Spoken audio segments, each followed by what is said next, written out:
기도하시겠습니다. 하나님 감사합니다. 이 시간 말씀이 선포될 때에 성령 하나님께서 우리 가운데 함께하여 주옵소서. 하나님 이 말씀을 통하여 우리에게 하시는 주님의 음성이 새겨지게 하여 주시고, 하나님 말씀을 통하여 우리 주님 붙들고 나아가기를 결단하는 우리 모든 성도님들 될 수 있도록 인도하여 주옵소서.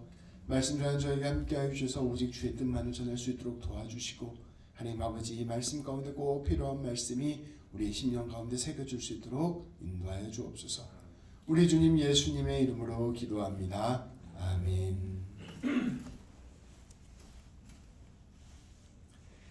얼마 전 제가 새삼스럽게 깨닫고 깜짝 놀란 사실이 하나 있습니다. 제 안경이 블루라이트 차단 안경이었다는 사실입니다. 이 전자기기에서 나오는 이 파란색 계통의 불빛이 아주 강한 에너지가 있다고 합니다. 그래서 그걸 오래 보면 눈이 빨리 피로해지잖아요. 그래서 그 파란색 계통의 빛을 차단해주는 기능이 제 안경에 있었던 것입니다. 그런데 제가 놀란 것은 제 안경이 좋아서 놀란 게 아닙니다. 제가 전혀 눈치채지 못했던 것이 있다는 것을 깨닫게 된 것입니다. 하루 종일 제 안경을 쓰고 지내잖아요. 근데 안경을 쓰고 있다가 오늘 안경을 딱 벗었는데 하늘이 파란 거예요. 제가 안경을 쓰고 다니다 보니까 이 파란 하늘이 누리끼리하게 보였던 겁니다. 근데 매일 안경을 쓰고 다니다 보니까 이 안경이 세상을 노랗게 보게 한다는 사실을 몰랐던 거예요. 또 오늘 안경을 살짝 벗어보니까 세상이 이렇게 파랗구나라는 것을 새삼 느끼게 되었습니다. 그 순간 저에게 든 생각이 하나 있었습니다.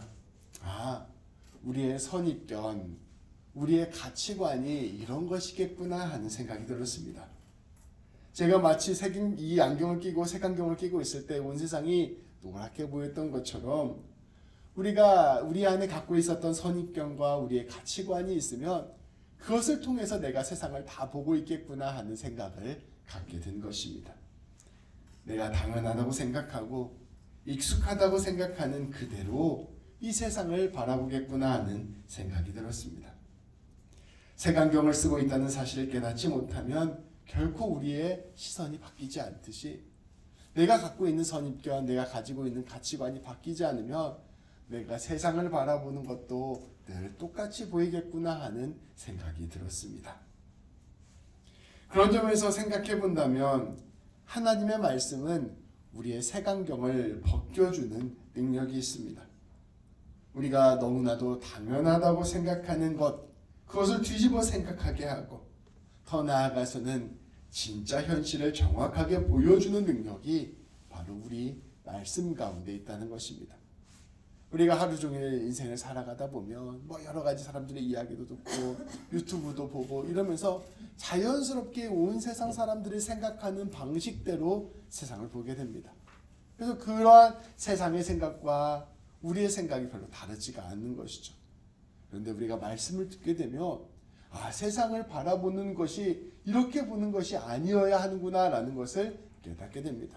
우리의 안경을 벗고 진리의 눈으로 세상을 보게 되는 것입니다. 오늘 말씀도 그러한 능력을 우리에게 보여줍니다. 우리 예수님께서 오늘 말씀을 통하여 사람의 왜곡된 시선이 아니라 하나님의 시선으로 세상을 바라보는 법을 우리에게 가르쳐 주셨습니다. 어떻게 우리 주님께서 가르쳐 주셨는지 함께 말씀을 통해 보도록 하겠습니다. 먼저 오늘 말씀 20장 45절부터 47절까지 말씀을 한 목소리로 봉독하도록 하겠습니다. 모든 백성이 들을 때 예수께서 그 제자들에게 이르시되 긴 옷을 입고 다니는 것을 원하며 시장에서 문안받는 것과 회당의 높은 자리와 잔치의 윗자리를 좋아하는 서기관들을 삼가라. 그들은 과부의 가산을 삼키며 외식으로 길게 기도하니 그들이 더 엄중한 심판을 받으리라 하시니라. 아멘. 예수님께서는 당대의 종교 지도자들의 모습을 통해서 우리 사람들이 어떤 색안경을 끼고 살아가는지를 보여주셨습니다. 당대의 종교 지도자들, 대제사장들, 서기관들은 자신들이 하나님과 가장 가까이 있는 사람들이라고 생각했습니다. 그리고 하나님께서 주신 권위를 가지고 세움을 받은 사람이라고 생각했습니다. 그래서 마땅히 하나님의 이 놀라운 권위와 권세를 사람들에게 보여주는 사람이라고 생각했습니다.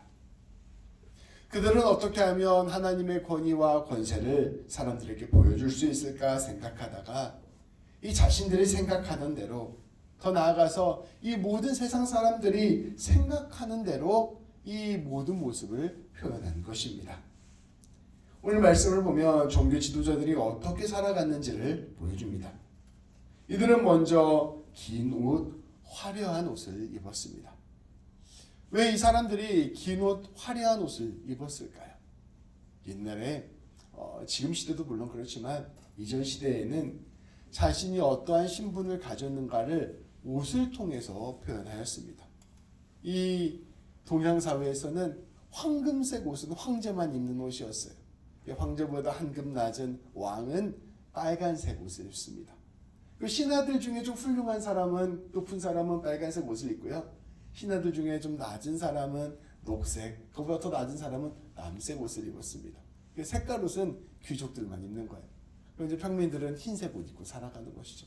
이렇게 옷을 통해서 신분을 구분하고 옷을 통해서 자신이 어떠한 존재인가를 드러내는 것이 바로 우리 인류사의 보편적인 일이었습니다. 그러니까 이 사람은 내가 하나님의 사람이니 마땅히 하나님의 사람에 맞는, 걸맞는 신분을 드러내는 옷을 입어야 된다고 생각했던 것입니다. 그래서 긴 옷, 화려한 옷을 입었습니다. 그리고 이들은 정치인들이, 오늘날 정치인들이 시장에 방문하듯 때때로 시장에 방문하여 사람들의 문안을 받았습니다. 수많은 사람들 앞에서 자신의 권위를 드러낸 것이죠.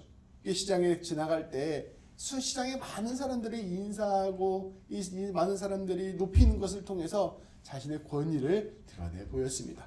내가 하나님의 사람이니 이렇게 많은 사람들의 지지와 존경을 받습니다라는 것을 사람들 눈에 보이게 한 것입니다. 또한 회당에 가서는 가장 높은 자리에 앉아서 사람들이 그 사람을 우러러 볼 수 있도록 하였습니다. 잔치나 사람들의 모임에서는 상석에 앉아 자신의 권위를 드러냈습니다. 그 모든 일 하나하나가 이 사람이 하나님의 사람이요, 결국 우리와는 다른 높은 사람이라는 것을 보여주는 장치들이었습니다. 위치를 통해서, 높이를 통해서 자신의 권세를 드러낸 것입니다. 제가 예전에 모스크바에 간 적이 있어요. 선교 때문에 간 적이 있었는데요. 모스크바에 갔더니 건물들이 어마어마하게 큰 거예요. 이 옛날에 1930년대, 40년대에 지었던 건물인데 건물이 정말 어마어마하게 큽니다. 아주 높고요, 아주 커요. 그런 건물들이 이 모스크바에 많이 있습니다. 근데 이렇게 왜 건물이 큰가, 높은가 제가 이야기를 들었는데요. 당시 이 건물을 지을 때 소련을 다스리던 사람이 스탈린이라는 사람이었대요. 이 스탈린이 자신의 강력한 권세를 보여주고자 이렇게 큰 건물들을 모스크바 곳곳에 지어놨다고 합니다. 사람들이 큰 건물들을 볼 때마다 우리 공산당이 이렇게 큰 당이구나, 이 스탈린 동지가 이렇게 큰 동지구나 하면서 경외감을 느끼게 만들었다는 것입니다. 그렇게 그러한 것들을 통해서 사람들의 어떤 권위와 존중을 받는 방법, 그러한 방법들을 이 종교 지도자들이 그대로 사용했던 것입니다. 또한 그들은 자신들의 권위와 권세를 유지하고 또 자신들의 권위와 권세를 드러낼 성전을 운영하기 위해서 사람들에게 열심히 세금을 걷었습니다. 오늘 말씀에 보면 심지어 과부와 같은 사회적 약자들이라 할지라도 악착같이 돈을 받아냈다는 이야기를 하고 있습니다. 이 자신의 권위와 권세를 드러내기 위해서, 내가 하나님의 사람이라는 것을 사람들에게 이야기하기 위해서 넉넉한 재산을 가지고 있는 것이 역시 매우 중요한 일이었기 때문입니다. 사람들은 많은 재산을 가진 사람을 보면 그 사람을 자연스럽게 존중하게 되고 자연스럽게 높이게 되고 자연스럽게 세워나가는 것이죠. 사마천의 사기라는 책이 있습니다. 그 책에 이런 얘기가 있어요. 상대방의 재산이 나보다 10배가 많으면 사람들은 질투를 합니다. 나보다 재산이 10배가 많은 사람을 보면 질투를 한대요. 근데 상대방의 재산이 나보다 100배가 많으면 그때부터는 이 사람을 두려워하기 시작한다고 합니다. 그러니까 함부로 못하는 거예요. 나보다 100배 재산 많은 사람 앞에서는 내가 좀 쪼는 겁니다. 근데 1000배가 나보다 재산이 많은 사람을 만나면 어떻게 되냐면 이제 그 사람 밑에 들어가서 일하고 싶어진다고 합니다. 나보다 1000배 많은 사람을 사장님으로 모시고 싶어 하는 거예요. 근데 나보다 재산이 10,000배가 많으면 어떻게 될까요? 10,000배가 많으면 내가 그 사람의 노예가 된다고 합니다. 그러니까 자연스럽게 막대한 부를 내가 갖게 되면 수많은 사람을 노예로 두는 힘을 갖게 되는 것이죠. 그러니까 종교 지도자들도 이걸 아주 잘 알았기 때문에 악착같이 거뒀던 것입니다. 또한 그들은 기도를 할 때 사람들에게 경외감과 존경심이 들 대로 장중한 목소리로 길고 화려하게 멋진 말들을 통해서 기도를 하였습니다. 이것을 통하여 사람들이 저 사람은 하나님의 사람이구나, 저 사람은 정말로 하나님의 권위를 갖고 있구나라는 것을 느끼게 만들었다는 것입니다. 이 모든 것들을 통하여 사람들의 존경과 두려움, 사람들의 우러름을 얻으려고 한 것입니다. 그리고 그것을 통하여 내가 하나님의 사람이다, 내가 하나님께 가까이 있다라는 것을 드러내고자 하는 것입니다. 우리는 쉽게 생각해서 이 대제사장들과 서기관들 그리고 당대 종교 지도자들이 이러한 모습을 보였던 것은 그들이 특별히 더 교만하고 탐욕스럽고 악했기 때문이라고 생각하곤 합니다. 그런데 우리가 이것을 조금 더 깊이 생각해 보면 이것은 모든 인간의 보편적인 특징이 가깝습니다. 이 종교 지도자들이 특별히 나쁜 놈들이라서 내가 이렇게 훌륭한 사람이야 라고 하기 위해서 그런 모습을 하고 다녔다기보다는요, 실제로 그렇게 하고 다니니까 사람들이 존경하고 권위를 그 사람한테 부여해 주는 것을 느꼈기 때문입니다. 그래서 멋진 옷도 입고 높은 자리에 앉고 사람들로부터 세금도 많이 걷고 그렇게 하니까 오히려 사람들이 더 이 사람을 하나님의 사람으로 높여주고 더 이 사람의 말에 순종하는 것을 느꼈던 것이죠. 그래서 그 사람들이 그러한 모습을 보였던 것입니다. 왜냐하면 사람들은 실제로 겉으로 보이는 것에 정말로 약하기 때문입니다. 사람들은 정말 겉에 보이는 것으로 판단해요. 거의 모든 사람이 다 그렇습니다. 정말 크고 웅장한 것을 보면 그것을 정말 하나님의 것처럼 생각합니다. 우리 유럽의 큰 성당들 이런 데 가서 보면 경이로움을 느끼잖아요. 사실 그냥 건물이거든요. 근데 우리는 그걸 보면서 하나님이 있는 것처럼 착각합니다. 정말로 비싸고 값진 것을 보면 그것에 마음을 빼앗깁니다. 그것을 마치 하나님의 성품이 있는 것처럼 느끼게 되는 것이죠. 정말로 높은 자리에 올라있는 사람을 보면 그 앞에서 두려움과 경외감을 느낍니다. 우리가 이렇게 사석에서 맨날 정치인들 욕하다가요, 실제 대통령 앞에 오잖아요. 그럼 다 쫄아가고 되게 인생이 되는 거죠. 이게 사람의 보통적인 마음이라는 거예요. 우리는 정말로 겉으로 보이는 모습에 마음이 흔들리는 존재라는 것이죠. 그리고 그렇게 우리가 겉으로 보기에 화려하고 높아 보이고 강해 보이는 것을 하나님께 속한 것이라고 착각하게 되는 것입니다. 선악과를 보면 보암직도 하고 먹음직도 하고 이것 내가 가지면 하나님처럼 되겠다라는 마음이 들었다라는 이야기를 갖게 됩니다. 실제로 우리가 겉으로 보기에 우리가 생각할 때 좋아 보이는 것이 하나님의 것인 것 마냥 착각하게 되는 것이 바로 우리들의 모습이라는 것입니다. 사람들의 이러한 마음이 얼마나 강렬한지 여전히 세상은 이러한 사람들의 마음, 이러한 사람들의 생각을 이용합니다.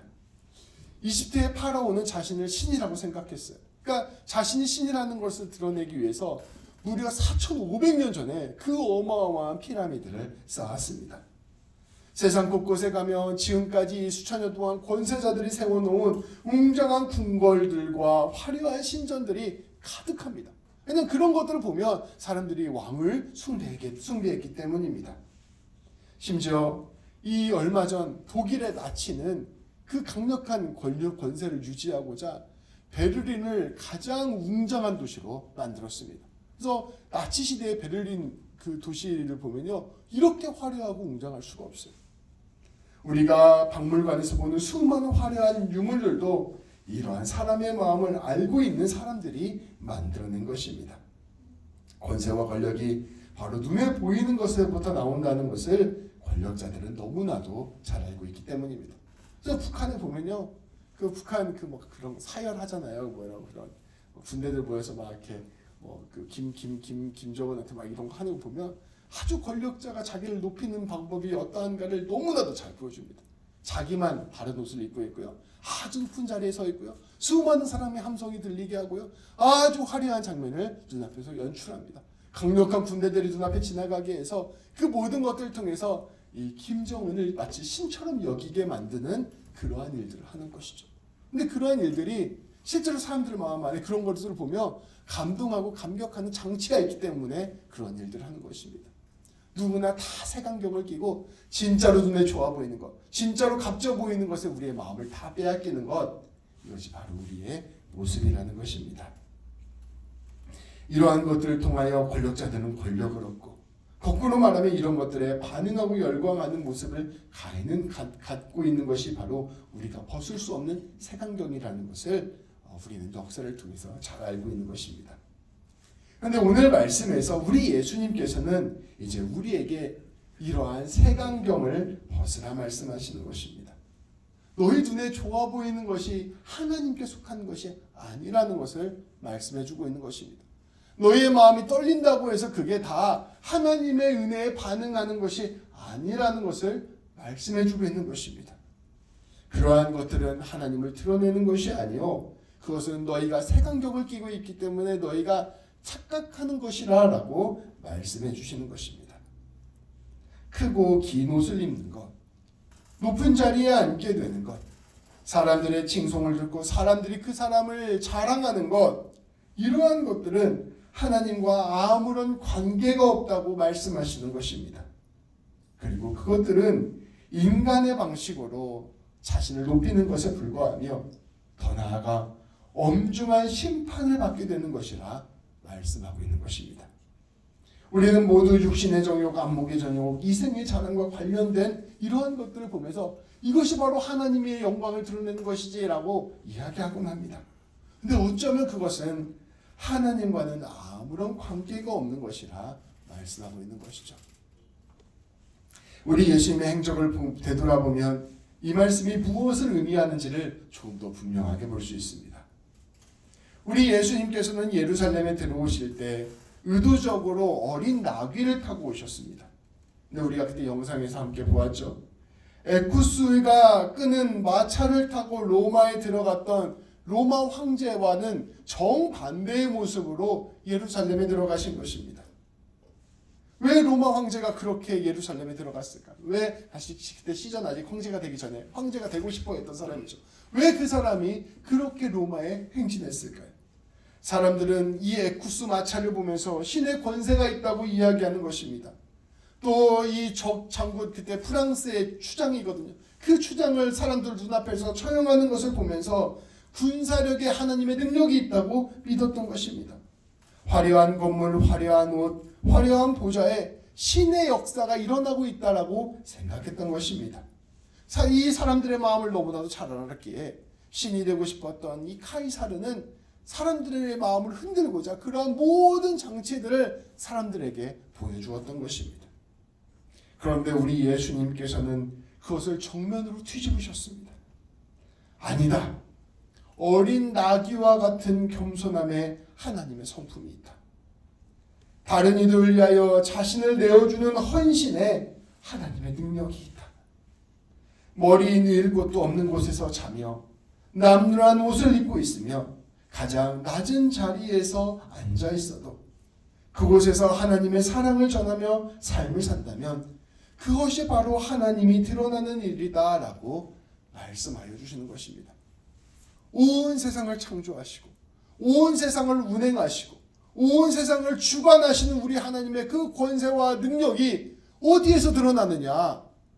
사람들은 그것을 화려한 것들, 위대한 것들에서 드러난다고 생각하지만 우리 예수님께서 그런 게 아니라 지극히 낮은 자를 섬기는 그 겸손과 순종의 자리에서 그 무한한 하나님의 영광이 드러난다고 선포하고 있는 것입니다. 우리가 기존에 가지고 있었던 모든 생각을 완전히 뒤집는 것, 그것이 바로 우리 예수님의 복음의 핵심인 것입니다. 우리가 무엇을 우러러 보는지를 꿰뚫어 보시고 그 잘못된 우러러 봄을 뒤집으시는 것이 바로 우리 예수님의 말씀입니다. 이것을 곰곰이 생각해 보면 우리는 결국 하나님의 은혜가 무엇인가? 하나님께서 우리 인생 가운데 역사하신다는 것이 무엇인가? 내가 주님 따라서 은혜와 복을 누리게 된다는 것이 무엇인가를 완전히 바닥부터 새롭게 생각해 보아야 한다는 것을 알 수 있는 것입니다. 예수님께서는 또 다른 예 하나를 들어주셔서 우리의 색안경을 벗겨주셨습니다. 우리 이것은 한 절씩 읽도록 하겠습니다. 예수께서 눈을 들어 부자들이 헌금함에 헌금 넣는 것을 보시고 이르시되 내가 참으로 너희에게 말하노니 이 가난한 과부가 다른 모든 사람보다 많이 넣었도다.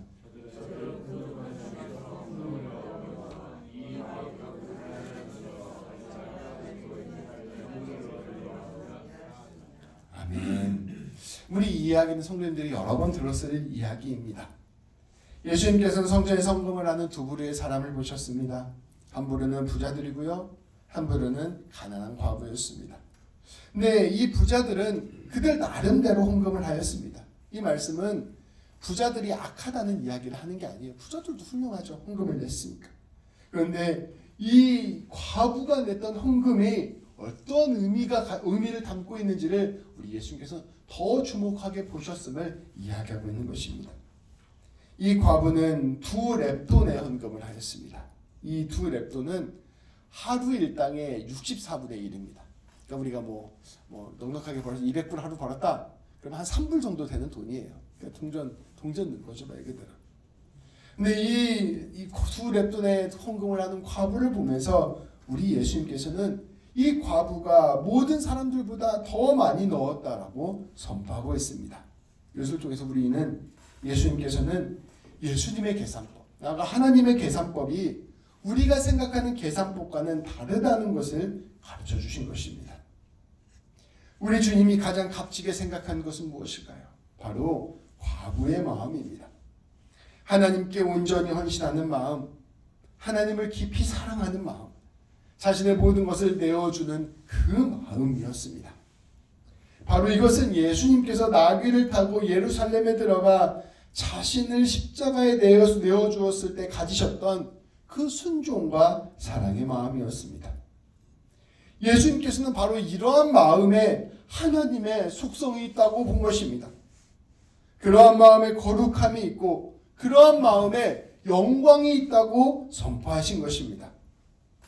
사람들이 생각하는 것처럼 웅장한 건물이나 화려한 옷이나 높은 자리나 수많은 부나 엄청난 권세에 하나님의 거룩함과 영광이 있는 것이 아니라 바로 하나님의 그 깊은 사랑을 알고 그 사랑에 반응하며 자신의 것을 내어드리는 그 겸손한 마음에 하나님의 거룩함과 영광이 있음을 선포한 것입니다. 솔로몬의 그 화려한 옷보다 이 가장 작은 들꽃에 담겨있는 하나님의 은혜를 아는 것, 그것이 바로 믿음이라는 것을 우리에게 가르쳐주고 계시는 것입니다. 이 둘을 구분하는 것, 사람이 바라보면서 하나님의 것이라고 생각하는 그 착각과 진짜 하나님이 하나님의 것이 무엇인지를 가르쳐주시는 그 진리를 구분하는 것, 이 가르침을 깊이 깨닫는 것이 바로 믿음을 갖는 것입니다. 그리고 이 믿음을 갖게 되면 우리는 우리의 인생을 완전히 새롭게 바라보게 됩니다. 이러한 믿음을 가지면 우리가 일상에서 추구하는 가치가 완전히 바뀌게 되는 것입니다. 우리는 모두 영원을 사모하는 마음이 있습니다. 모든 사람은 알게 모르게 하나님을 닮아가고자 하는 마음이 있습니다. 그런데 사람들이 하나님을 닮아가고자 하는 마음은 있는데, 영원을 사모하는 마음이 있는데 그 하나님이 어떠한 분이신지를 알지 못하기 때문에 자기가 만든, 자기가 꿈꾸는, 자기가 생각하는 그 하나님을 닮아가려고 합니다. 사람들이 생각하는 하나님은 어떠한 하나님일까요? 더 화려한 옷을 입은 하나님, 더 웅장한 집에 사는 하나님, 더 멋진 말씀을 하는 하나님, 더 큰 힘 있는 하나님, 더 사람들의 인정과 칭찬을 받는 하나님, 그러한 하나님이 사람들의 마음속에 있는, 사람들의 마음에 품고 있는 하나님입니다. 그러한 것에 참 영광이 달려있다고 이야기하는 것입니다. 그래서 자기의 삶을 그러한 하나님에 맞추고자 엄청 애를 쓰며 달려가요. 심지어 교회를 섬기고 교회를 이끌어 나가는데도 이렇게 사람들 보기에 그럴싸한 교회를 만드는데 최선을 다합니다. 큰 건물을 짓고요. 사람들을 많이 모으고요. 아주 멋진 말들이 넘쳐나고요. 사람들이 누가 봐도 저 교회는 복받았다라는 이야기를 흘러넘치게 하는 그러한 이상을 만들고자 최선을 다합니다. 이게 나쁜 마음이 아니에요. 정말로 하나님의 영광을 드러내고자 그렇게 하는 것입니다. 그런데 우리 예수님께서는 그러한 왜곡된 하나님은 잘못된 이해라고 말씀해 주시는 것입니다. 그렇게 하나님을 왜곡하고 하나님을 잘못 알게 되면 너의 온 인생을 들어서 이상한 길로 걸어가게 된다 말씀하여 주시는 것입니다. 결국에는 비교하고 질투하고 낙심하고 실망하면서 자신의 박복한 삶을 한탄하며 살아가는 그러한 삶이 되어버린다 말씀하여 주시는 것입니다. 그러나 참 하나님께서이신 우리 예수님께서 진짜 하나님이 어떠한 분이신지를 가르쳐 주십니다. 진짜 하나님의 영광에 참여하고 진짜 하나님을 닮아가는 길이 어떠한 길인지를 우리에게 가르쳐 주십니다. 우리 예수님께서 우리에게 가르쳐 주시는 하나님의 참 모습은 우리의 생각, 우리의 직관, 우리의 감정과는 완전히 다른 모습입니다. 내가 딱 봤을 때 저건 정말 하나님이 하신 일이다 라는 마음이 막 마음에 들잖아요. 감동이 오잖아요. 그럼 의심해 봐야 됩니다. 아닐 가능성이 높아요. 우리는 다 죄인이에요. 그래서 이게 이건 하나님이 하신 일이다. 하나님이 이렇게 놀라운 일을 하셨다. 이거는 약간 의심을 해봐야 됩니다. 오히려 하나님이 하시는 일은 우리를 힘들게 합니다. 이렇게 가도 되나? 이런 생각이 들어요. 하나님이 하시는 일은 왠지 더 낮아지는 것 같고 더 시궁창으로 가고 더 죽는 것과 같은 느낌이 듭니다. 그게 더 하나님이 하시는 일에 가까울 때가 많습니다. 우리의 직관과 감정과는 완전히 다른 모습으로 우리 예수님께서는 하나님을 가르쳐 주십니다. 하나님은 어떠한 하나님이십니까? 사랑하되 십자가에서 자신을 내어주기까지 사랑하시는 하나님이십니다. 사랑하시되 우리와 함께 하시기 위하여 가장 낮은 구유에 내려오시는 하나님이 진짜 하나님의 모습입니다. 하나님께서는 우리를 위하여 모든 것을 내어주시고 지극한 사랑으로 십자가에 매달려 비참하게 죽으셨습니다. 그것이 바로 진짜 하나님의 영광, 하나님의 은혜인 것입니다. 우리는 우리의 판단과 생각과 감정이 아니라 또 우리가 직관적으로 느끼는 그러한 느낌이 아니라 우리 예수님께서 말씀해 주시는 그 믿음으로 하나님을 바라보아야 합니다. 예수님의 십자가를 통해서 하나님을 봐야 되는 것입니다. 그 십자가를 성령 충만한 안에서 바라보면서 하나님을 바라보아야 합니다.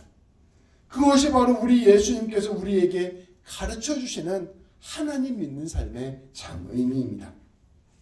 그렇게 하나님을 바라보게 될 때 하나님의 영광이 하나님의 은혜가 무엇인가를 우리 예수님의 눈으로 바라보게 될 때 우리는 놀랍게도 우리의 삶에 이미 가득 차 있는 하나님의 은혜를 깨닫게 됩니다. 저 화려한 건물, 저 멋진 옷이 하나님의 은혜가 아니라 지극히 나를 사랑해 주셔서 예수님께서 십자가에서 죽어주신 저 은혜가 하나님의 은혜구나. 하나님의 영광이 내가 무언가를 이루어야 이루어지는 것이 아니라 지금 내 삶 가운데 이미 주님의 보혈로 하나님의 영광이 가득하구나. 하나님이 나를 이미 사랑하시는구나.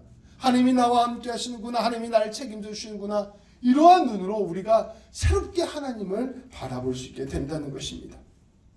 그리고 그 하나님의 은혜를 깨달은 사람, 그 하나님의 사랑을 깨달은 사람이 겸손하게 주님을 따라가게 되고 겸손하게 내 자신을 내어드리게 되고 진실로 참된 가치에 반응하여 살아가는 삶을 살게 되는 것입니다.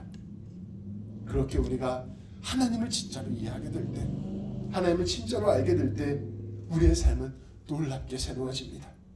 그때 우리는 세상이 줄 수 없는 기쁨과 평강을 누리게 됩니다. 세상이 알려주지 않는 놀라운 하나님의 영광을 맛보아 알게 됩니다. 그렇게 살아갈 때 우리의 삶 가운데 예수님의 성품이 드러나게 됩니다.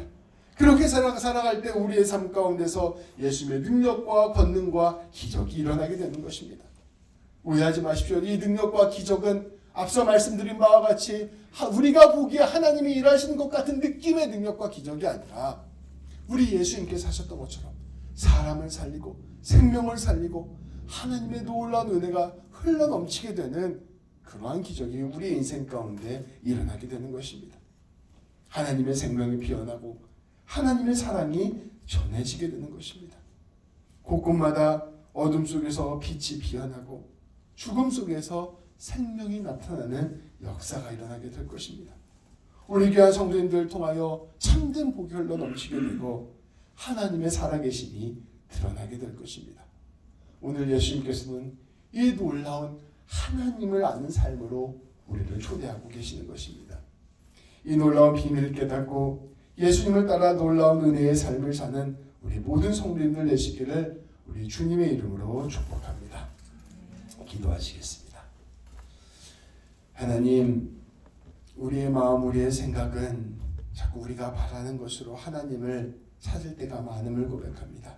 하나님, 우리도 그래서 우리가 생각하는 그 하나님의 영광, 더 높은 자리에 올라가고 더 좋은 옷을 입고 더 높은 웅장한 집에 살면서 많은 일에게 칭송을 받는 그러한 삶을 살고 싶은 마음이 우리 안에서 계속해서 솟아남을 아버지 고백합니다. 그러나 하나님, 우리 가운데 오늘 찾아와 오셔서 말씀해 주시는 그 예수님의 음성에 우리가 진지하게 귀를 기울일 수 있도록 인도하여 주옵소서.